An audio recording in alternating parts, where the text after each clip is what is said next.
Donc la reconstruction en Normandie, c'est quelque chose que les Normands, au milieu du XXe siècle, n'avaient jamais imaginé. La Normandie, jusqu'en 1944, c'est un très vieux pays, une très vieille région, une province, avec des villes qui sont pour la plupart très anciennes. Certaines sont gallo-romaines, certaines sont médiévales, la plupart est médiévale. Elles ont donc un patrimoine français, régional, très bien identifié. C'est d'ailleurs une des régions de France qui a le plus grand nombre de monuments historiques repérés dès le XIXe siècle. Et le second conflit mondial éclate. La Normandie est plutôt à l'écart des grandes zones de combat. Et puis arrive le grand débarquement, le D-Day, le 6 juin 1944, qui va s'accompagner de bombardements aériens assez massifs. Il faut imaginer que ce sont plusieurs centaines d'avions bombardiers qui sont basés en Grande-Bretagne, des avions essentiellement américains, qui vont par vagues successives bombarder tous les lieux stratégiques, parmi lesquels on a les villes qui sont des nœuds routiers, avec des gares à proximité. Et donc une grande partie de ces villes normandes, de Caen, en passant par Saint-Lô, Coutances, Avranches, Vire, Flers, bien d'autres, Cherbourg bien évidemment, vont subir des vagues successives de bombardements. Donc beaucoup de victimes civiles, mais surtout des centres-villes qui sont entièrement rasés, qui sont détruits, et dont il va falloir rapidement penser la reconstruction. Imaginons que les bombardements ont lieu au mois de juin 1944, la Normandie est libérée au mois d'août 1944, donc quelques semaines, quelques mois après, et dès l'année 1945, toutes ces villes normandes détruites entament leur reconstruction. Alors il faut déjà retirer les gravats, il faut reloger les gens, donc là on va importer des baraques, donc des maisons en bois préfabriquées qui transitent par la Grande-Bretagne, mais qui viennent d'un peu partout. Il y a des baraques canadiennes, scandinaves, anglaises, américaines. Donc on reloge les personnes à la périphérie des villes détruites, dans des zones qui vont devenir des quartiers de la reconstruction.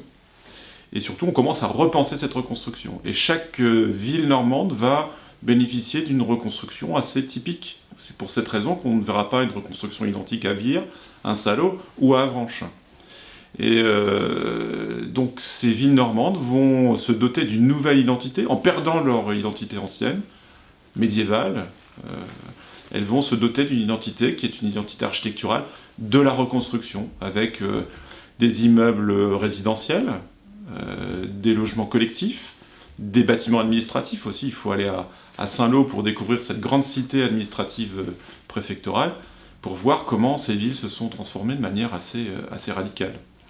Voilà, donc la reconstruction, c'est autant que la Seconde Guerre mondiale, autant que le débarquement de Normandie, un fait historique majeur qui a donné à la Normandie sa physionomie actuelle. Voilà, ça c'est parti. Une première.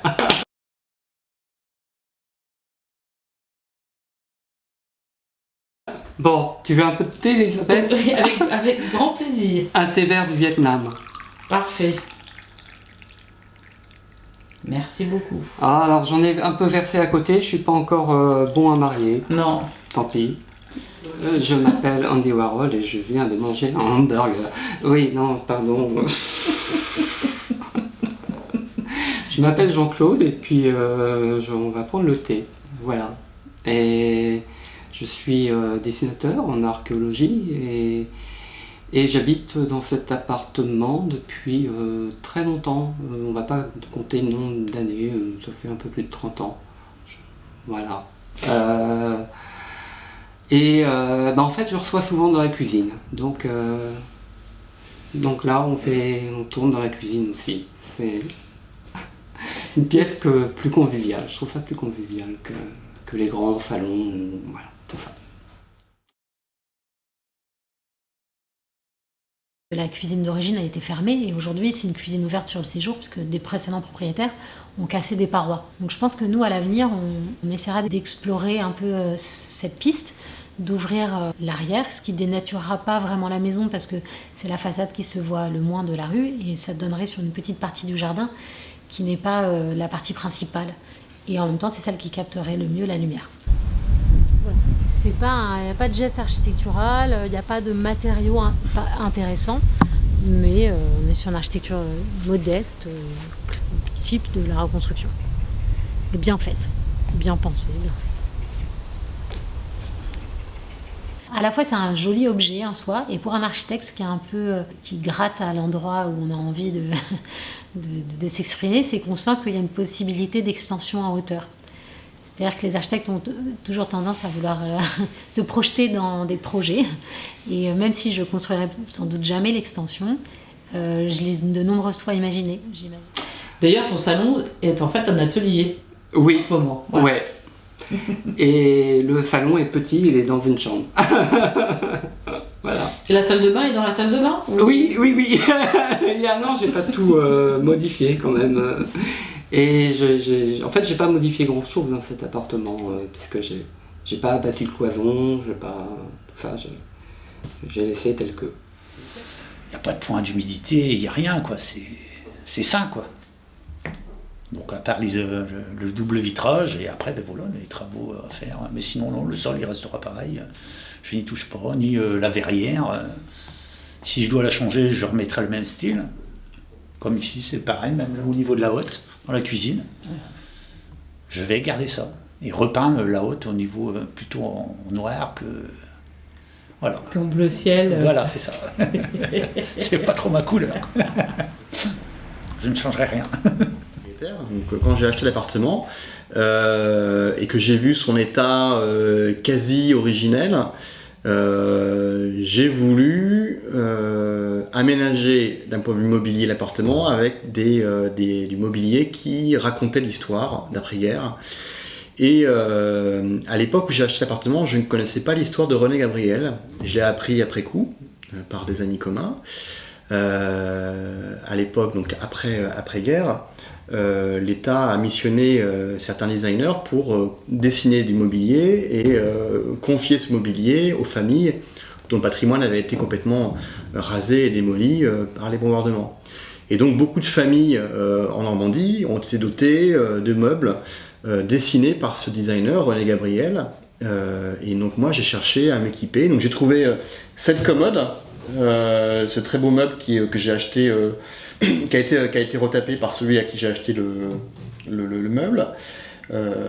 Et puis cette table, dont Ikea aujourd'hui pourrait rêver la construction, parce que c'est un meuble qui est composé d'un plateau, de 2 pieds et d'une barre latérale.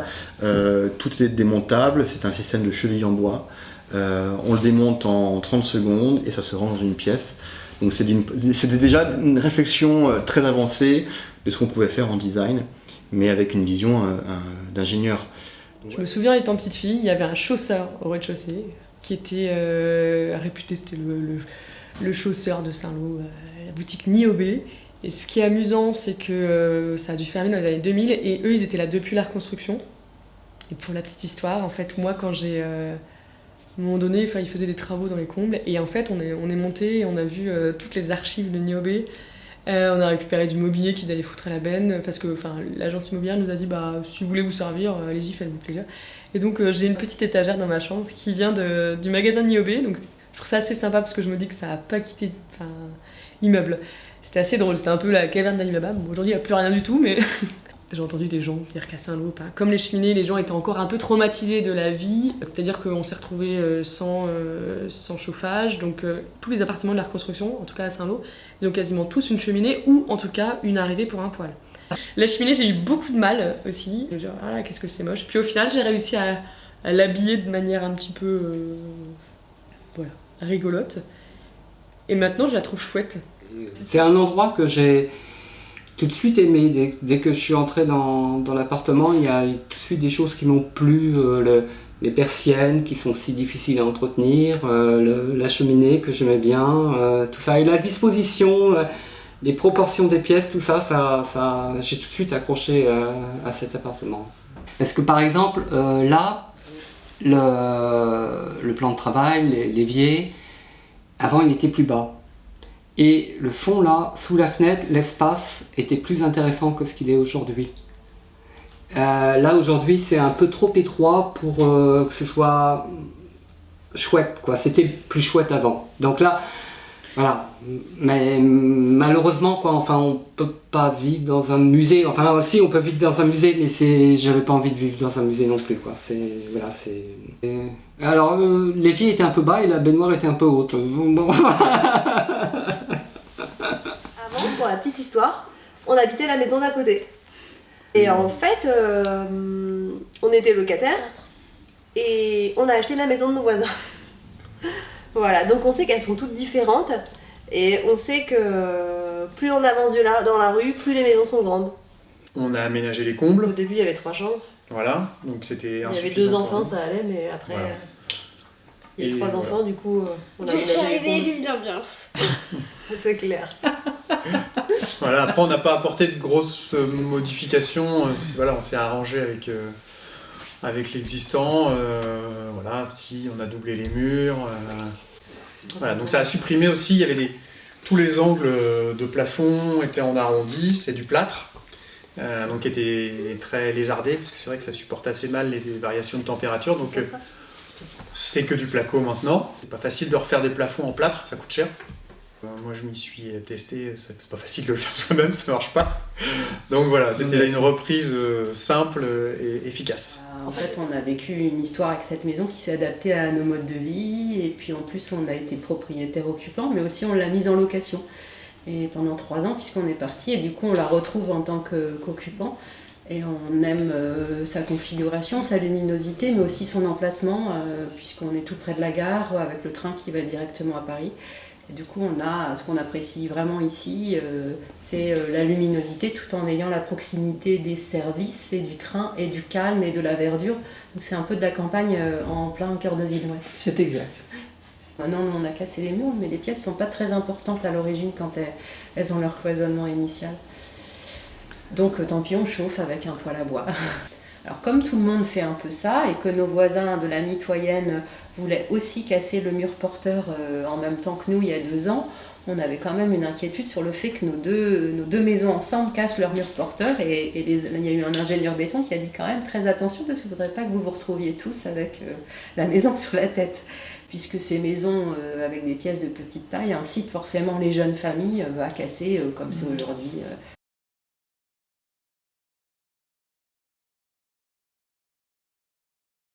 Grâce à Madame Guillaume, on sait que la maison du voisin en dessous, c'est la fameuse Rescapé. la Rescapée. Donc c'est la maison qui a survécu au bombardement de 1944. Et elle a une spécificité, c'est qu'elle est accolée à la rue, en fait, sans jardiner entre la maison et la rue. Et on peut imaginer qu'avant, toutes les maisons étaient donc comme ça, le long de la rue.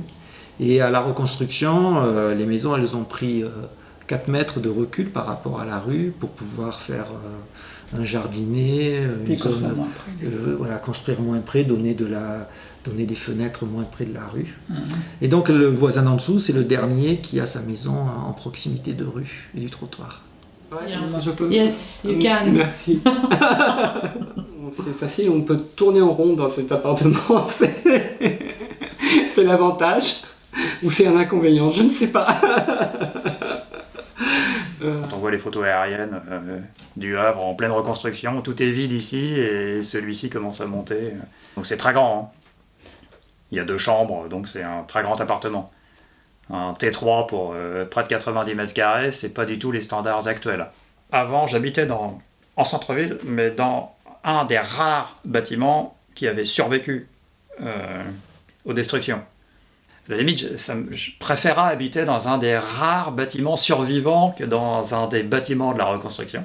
Je sais pas, j'aime pas les destructions a priori. Voilà. Donc aujourd'hui, voilà, on a oublié tout ça, mais quand on pense au traumatisme que ça a été, une reconstruction, c'est vraiment terrifiant. C'est quand même la guerre et c'est monstrueux, quoi. Donc je suis architecte, mais la destruction, c'est vraiment quelque chose d'abominable pour moi. Alors j'ai vu des cartes postales du quartier, je me suis un peu renseigné, et on avait l'impression que tous les immeubles étaient vraiment, il y avait tout qui était détruit. Pendant un moment d'ailleurs, j'ai cru que cet immeuble-là, c'était le seul qui était resté debout, mais non, c'est bien un immeuble de la reconstruction. Après le lycée, quand je pouvais me déplacer, où on venait avec les amis sur Saint-Lô pour le cinéma ou autre, et à chaque fois je trouvais cette ville assez triste du fait de ce béton. Puis c'est vrai que souvent quand je venais, il pleuvait. Et donc j'avais un peu cette image de Saint-Lô, ville détruite, reconstruite en béton gris, un peu... voilà, donc je pense que de toute manière je mettais le presbytère dedans sans trop différencier. Moi, la reconstruction, alors déjà, je considère que ça commence à être ancien, donc moi ça me plaît bien. Je trouve qu'il y a un petit cachet par rapport aux appartements neufs. Après, de plus anciens, oui, ça j'aurais clairement aimé, mais du coup, faut changer de coin et c'est des coins plus chers aussi, je trouve. Ou plus éloignés du centre, et bon, pour moi, c'est un peu, c'est un peu un compromis.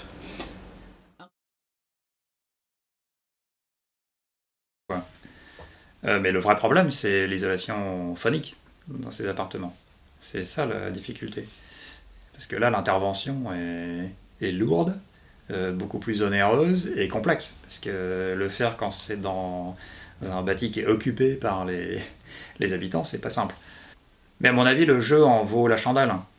Parce que pour un patrimoine que celui-là, le patrimoine reconstruit, souvent il est en plein centre-ville.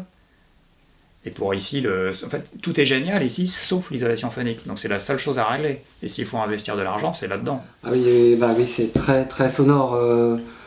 Oui, j'entends mes voisins. Oui, et puis oui, s'ils parlent fort. Et là en dessous maintenant, c'est la vogue des colocations. Non, c'est ça, hein, des colocations.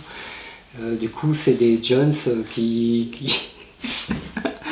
pour la pêche et qui parlent. Enfin, j'ai eu de la chance depuis plusieurs années. C'est des jeunes qui ont des voix qui portent fort.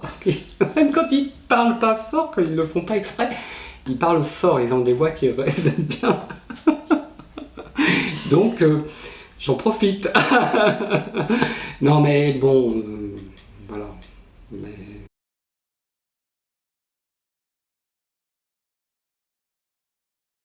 Mais tu vas voir Ariel Dombal. Quand elle va arriver. C'est chouette, hein. Dans un appartement de la reconstruction. Tu t'y attendais pas, hein. Pas du tout. J'avais un petit doute. Je sais pas pourquoi. Ouais, sinon je voudrais acheter l'appartement de ma voisine en face. Parce qu'elle a une plus belle vue que moi sur le château.